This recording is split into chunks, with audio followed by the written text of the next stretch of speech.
देश की राजधानी दिल्ली को प्रदूषण की राजधानी कहें तो यह गलत नहीं होगा। इसकी पुष्टि एक ताजा रिसर्च में भी हो चुकी है। पुणे स्थित इंडियन इंस्टीट्यूट ऑफ ट्रॉपिकल मेट्योरोलॉजी यानी कि IITM ने दिल्ली की हवा पर 6 साल तक रिसर्च की है और इस रिसर्च में यह खुलासा हुआ है कि दिल्ली, पुणे और अहमदाबाद की हवा में मरकरी खतरनाक लेवल पर है। तीनों शहरों की स्टडी में दिल्ली की हवा में मरकरी की मात्रा सबसे ज्यादा पाई गई। दिल्ली में 1 क्यूबिक मीटर हवा में औसतन 6.9 नैनोग्राम मरकरी मौजूद है, जबकि अहमदाबाद की बात करें तो 2 नैनोग्राम और पुणे में 1.5 नैनोग्राम मरकरी हवा में उड़ रही है। WHO के मुताबिक 1 क्यूबिक मीटर हवा में 1.7 नैनोग्राम तक मरकरी है तो हवा को साफ माना जाता है। मरकरी के शरीर में पहुंचने से नर्वस सिस्टम, पाचन तंत्र, प्रतिरोधी क्षमता और गुर्दे और फेफड़ों को नुकसान पहुंचाती है। रिसर्च में बताया गया है कि बीते कुछ सालों में दिल्ली की हवा में मरकरी का स्तर नीचे आ रहा है। इधर मुंबई के गोराई बीच पर एक मिनी बस के अंदर बैठे लोगों की जान खतरे में आ गई। बीच के किनारे खड़ी बस समंदर की लहरों की चपेट में आ गई, जिसके बाद जो कुछ हुआ वो डरा देने वाला था। यात्रियों से भरी हुई वो बस सीधे समंदर में समाने को तैयार थी। पानी ने बस को खींचा। इसके बाद मिनी बस समुद्र में अचानक तैरती हुई नजर आई। खतरा देखकर कोस्ट गार्ड्स एक्टिव हुए। उन्होंने बस में बैठे लोगों को बाहर निकाला। पुलिस ने ड्राइवर और बस मालिक दोनों के खिलाफ केस दर्ज किया। उन लोगों ने हाई टाइड के नियमों को ना मानकर चंद मिनटों की मस्ती के चक्कर में 10 से ज्यादा लोगों की जान खतरे में डाल दी।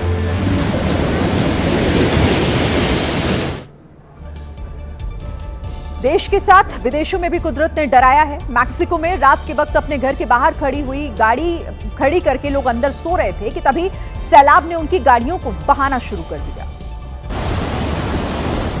एक साथ कई घरों के सामने खड़ी गाड़ियों का बहना शुरू हो गया। घर के बाहर पार्क की गई गाड़ियां आड़ी टेढ़ी होकर एक दूसरे से टकराती हुई पानी के साथ बह रही थी। जो सड़क इन गाड़ियों के चलने के लिए थी, वहां सैलाब का कब्जा हो गया। इसके बाद सैलाब ने गाड़ियों को अपनी दिशा में चलने पर मजबूर कर दिया। इधर यमुना के प्रकोप ने मथुरा, वृंदावन के कई इलाकों को डुबा दिया है। वृंदावन के जिस परिक्रमा मार्ग पर चलने से लोगों को पुण्य मिलता था, अब वहां यमुना का पानी भर चुका है। यमुना के जल से 2-2 हाथ करते हुए राधा रानी के भक्त उसी परिक्रमा मार्ग पर चलने को मजबूर दिखे। इस वक्त हम लोग वृंदावन के परिक्रमा मार्ग पर मौजूद हैं। यहाँ की पहले तो आप तस्वीर देखिए कि किस तरह से जो पूरा परिक्रमा मार्ग है पानी से पटा हुआ है, यमुना मैया से पटा हुआ है। वृंदावन की जिन गलियों में घूमना सनातन प्रेमियों का सौभाग्य होता है, वो गलियां यमुना के पानी में डूबी हुई हैं। वृंदावन के आसपास कुल 46 गांव और 60 मोहल्ले ऐसे हैं जहां पानी 10 से 12 फीट तक जमा है। पानी के बीच गुजर बसर करने वालों का दर्द भी हमने सुना। खाने पीने को सब चीज को परेशान है। अभी सरकार से किसी से कोई मदद नहीं मिली है, ऐसे ही घूम रहे हैं। इनका दर्द ऐसा है कि कहीं आने जाने के लिए कमर तक डूबते हुए लोगों को निकालना पड़ रहा है। वृंदावन के लोगों ने बताया कि वहां 5 दशक बाद ऐसी बाढ़ आई है। 1978 के बाद 2025 में पहली बार वृंदावन में यमुना का पानी इतना ज्यादा बढ़ा है। वृंदावन की गलियों में घूमने के लिए हमें बोट का सहारा लेना पड़ा। वहाँ यमुना किनारे बनी कॉलोनियां डूब चुकी हैं, लेकिन लोग अभी भी अपना घर नहीं छोड़ रहे। घर को खाली करके कैसे जाएंगे? अभी रात में चोरी हो गई तो, डकैती हो गई तो, रात को चोर ढूंढ ले नाव से। यहाँ नाव से रात को नाव आ रही है चोरी करने के लिए, घर को कौन खाली करेगा? यही हाल कान्हा की नगरी मथुरा का भी रहा। वहाँ 9 दिनों से यमुना खतरे के निशान से ऊपर है। उफान पर आई यमुना की लोग पूजा कर रहे हैं। श्री कृष्णाय वयं नमः। कस्तूरी तिलकवर मुक्ति कंकर तले वेणु करे कंकड़। मथुरा के नजदीक ताज नगरी आगरा में भी यमुना खतरे के निशान से ऊपर बह रही है। अगर आपके घर में एसी है और लंबे समय से एसी का फिल्टर साफ नहीं हुआ है तो सावधान हो जाइए, क्योंकि एसी को लेकर लापरवाही आपकी जिंदगी छीन सकती है। आज हरियाणा के फरीदाबाद से एसी से जुड़ी ऐसी खबर सामने आई जो डराने वाली है।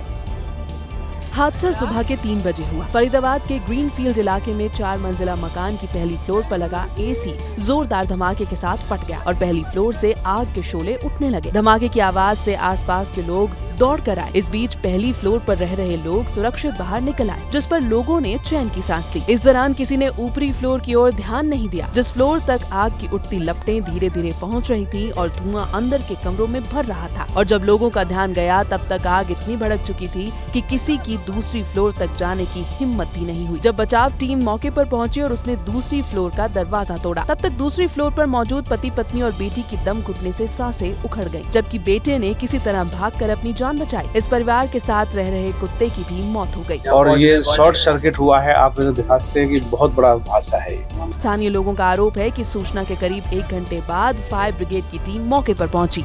अगर दमकल की टीम जल्दी पहुंचती तो शायद हादसे को टाला जा सकता था।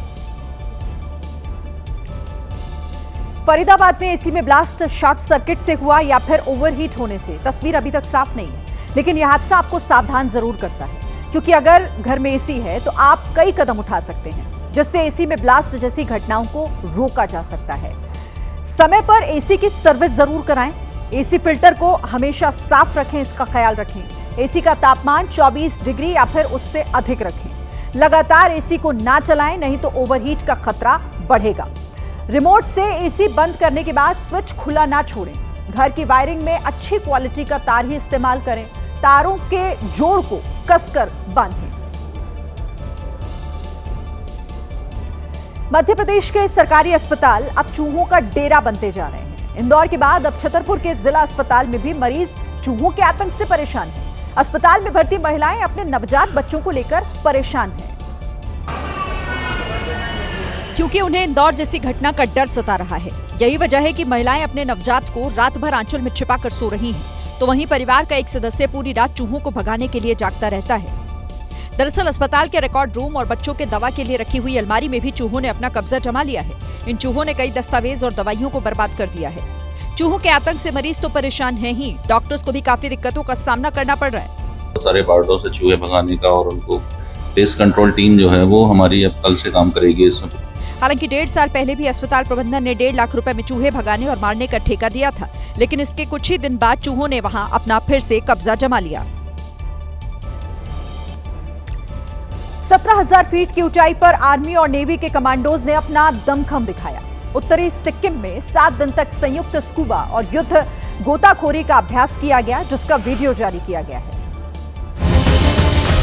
इस मिशन का नाम था world's highest under water diving, जिसमें ईस्टर्न कमांड स्पेशल फोर्सेस के साथ साथ नेवल मरीन कमांडो शामिल हुए, जिन्हें भारतीय नौसेना के मार्कोस के नाम से भी जाना जाता है। यह अभ्यास 30 अगस्त से 5 सितंबर तक चला। इस दौरान जवानों ने बेहद ठंडे पानी में 17 मीटर की गहराई तक गोता लगाया। खास बात यह रही कि दिन के साथ साथ जवानों ने रात के वक्त भी गोताखोरी का अभ्यास किया, जो बताता है कि हमारे जवान किसी भी परिस्थिति में दुश्मन को धूल चटाने में कितने सक्षम हैं।